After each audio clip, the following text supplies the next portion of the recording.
একটা সময় ছিল যখন না খেয়ে থাকলে আম্মু জিজ্ঞেস করতো কেন খাওয়া না। সেই সময়টাকে এখনো খুব মিস করি, কারণ এখন আর কেউ জিজ্ঞেস করে না ইরফান খাবা কিনা।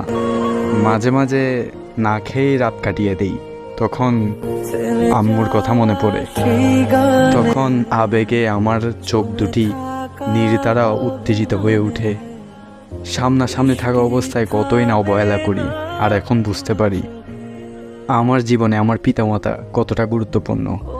কারণ তাদেরকে ছাড়া আমার শিকড়হীন মনে হয়, তাদেরকে ছাড়া আমার মনে হয় আমি কখনো প্রতিকূল পরিস্থিতি আমার নিয়ন্ত্রণে আমি আনতে পারতেছি না। আমার মনে হয় জ্বরের কবলে আমি পড়ে যাচ্ছি। নিজের কেরিয়ার গঠনের জন্য কত ছেলেকেই না তাদের বাবা মাকে ছাড়তে হয়, তাদের বাবা মার কাছ থেকে দূরে থাকতে হয়। সত্যি দূরে থাকলে আপনজন যে কতটা কাছের তা খুব তাড়াতাড়ি বোঝা যায়।